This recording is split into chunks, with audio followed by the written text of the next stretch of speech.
Hey you guys, welcome back. Today I've got a fan that I'm so excited to bring you. This is a Bahama lighted housing ceiling fan. I do not know the model name of this one, and I've only seen two of them. This one and the one installed at my grandparents' house. Now, the reason I got this one is because my grandparents have one. Only difference is theirs is flush mount, and it's got a one of those three light sort of, I guess, teacup style light kits with diamond cut like 4-inch glass, kind of like it's cut just like the what you see on the top, just minus the embellishments and decorative things. Anyways, they did come with both a down rod and hugger mount option in the box. My grandpa remembered that from when he bought his a while ago. And obviously this one's down rod. And down rod moves more air, so I'm happy with that. Now, this fan is actually took a lot longer to get working than anything else I've ever worked with, mainly because of how complex the wiring is up there. You really need the manual to understand what on earth you're doing, because usually you think, oh yeah, I'm just going to connect all the hot wires. Nope, you've got to leave two of them, two very specific ones, separate, or your uplight is not going to work properly. So it was a real pain to get that to work, but a friend of mine who owns a store knew a retired electrician, and that retired electrician helped me figure this out. And as you can see, it is indeed Bahama. And this glass does have the same embellishments as what's on the top here. And then the blades are like a glossy walnut or something. The rest of it's polished brass. This fob you see here is original. This one here is an Emerson, but it's the same shape, so I'm using it. Then this one came with the fan, but I don't think it's totally original. So anyways, I think we'll start by turning on the uplight. So here it is. Absolutely gorgeous. I have some, I believe they're like 7-watt LEDs in there. They work pretty good. The older incandescents were way better. This is one time where incandescents are superior 100%, but I still don't think it looks absolutely horrible. Absolutely gorgeous fan. Just whenever I see it, it just reminds me of the one that's still installed at my grandparents' house. And for that reason, I absolutely love it. And now we'll go ahead and throw on the downlight too. I've got some really bright LEDs in here, so this really puts out the lumens. And once again, it's got those same embellishments, so you can see it better now. Okay, will you focus, camera? Thank you. There we go. And then I'll go in and throw the uplight off quick so you can see with just the downlight.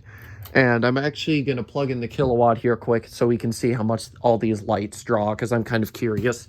Probably not a whole lot.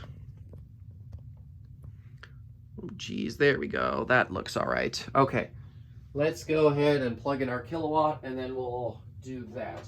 The tachometer battery died, but it wouldn't work with this fan anyways. I was just using it as an example for a family member, and I realized, oh, it's dead. Anyways, so let's see here. 27.2 watts and 0.27 amps, and almost a whole power factor at 0.81. I was just kind of curious to see what all these lights and crap were drawing. Anyways, go shut them all off now, and we'll start the fan on low.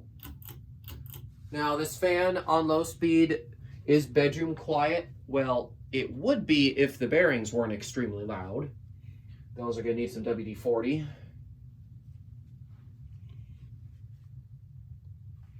So anyways, yeah, Bahama was sold, I believe, at Payless Cashways. And there is a local store around here. I think it's local. And so for that reason, I'm going to keep the name out of this. But yeah, that's where I believe one of my grandparents bought theirs.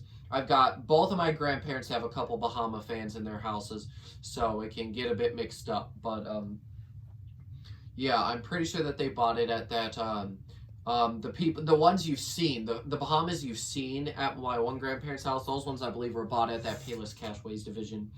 Anyways, so they had a few models. They had the classic and the deluxe, and you know, those were basic GE vent fans, either 42 or 52 inch, and then they had down rod and hugger.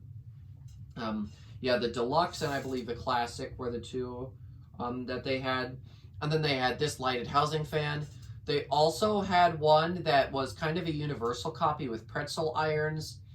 And then they also had a smaller one, which also looked like a universal copy, except it actually had more homesteady looking blade arms, and it was 5-blade. I believe those two were both called the premium. Well, I know the smaller one was. I'm just assuming the bigger one was because the embellishments, all the decorations on it are basically the same. And they also had one of those little designer color spinner fans.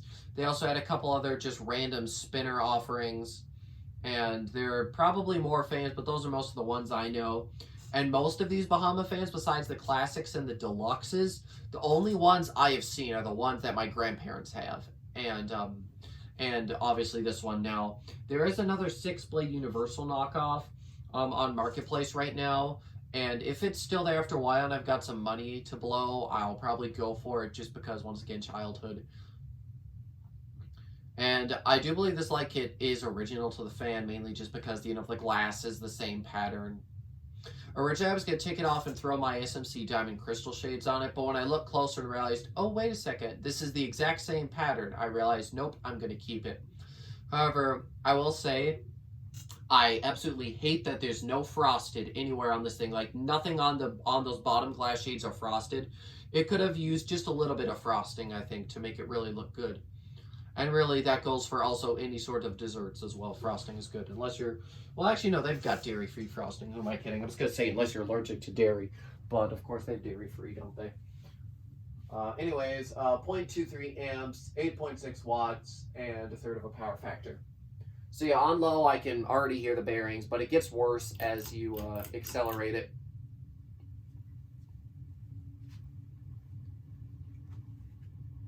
Wobble is not horrible. The one at my grandparents' house has quite a bit of wobble to it. This one's not horrible. It's extremely loud, though. Those bearings need... They might even need to be replaced for all I know.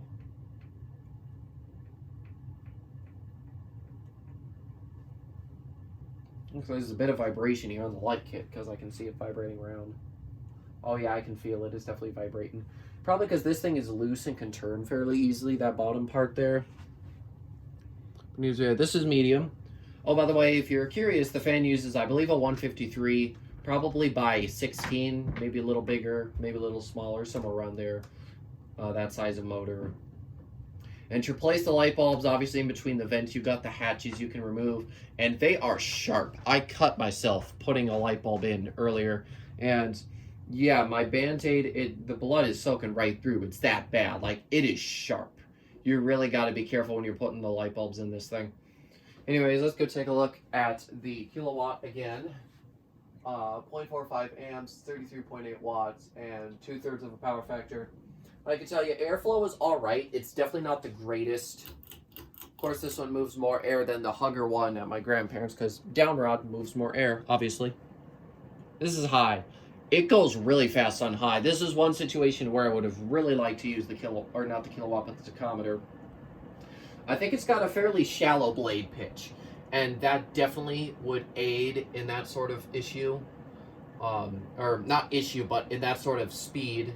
If you've got a shallower blade pitch, the faster a fan will go. It's usually why industrials don't have a whole lot of blade pitch usually. They've more got curvature on the blades instead. I can still feel it though. It's doing a pretty good job. A lot of the Bahama fans I've worked with really fly.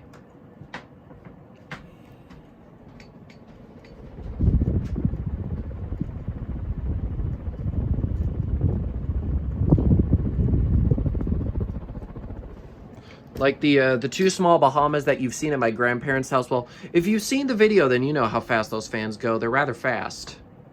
And this one is no exception. It's another fast Bahama. Anyways, let's go ahead. 0.63 amps, 76.5 watts, and whole power factor.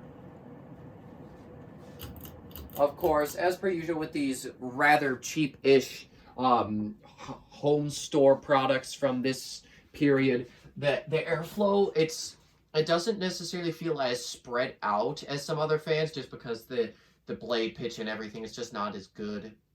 It's definitely not a bad fan by any means, but it's definitely not my favorite either. Well, in terms of airflow anyways, in terms of appearance and just overall looks, it's one of my favorites because childhood. But yeah, these fans really do mean the world to me. I absolutely adore them, and if I keep finding Bahamas, I'll keep taking them. At least if they're a different model or something, because I absolutely love them.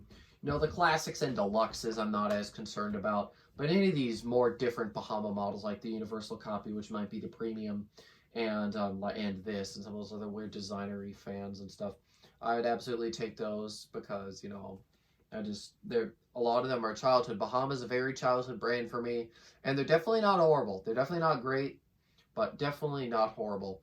And in terms of all the metal parts, they're mostly lightweight. The blades are really nice quality, especially on this fan. I wouldn't be surprised if this particular fan here is probably the creme de la creme, like the best, one of the best ones that they offered, even though 153 motor still. I'll be interested to see what size of motor the Universal knockoff has, if I ever do bring that one home. I'll definitely need to clean it because that fan is filthy. I think I got an old picture of it, and there's like an inch of, well, not an inch, but quarter-inch of dust on it. It's bad. But anyways, the fan has come to a stop, and I've run out of things to say, so I'm going to end this video now. Thanks for watching, and I'll see you next time. Goodbye.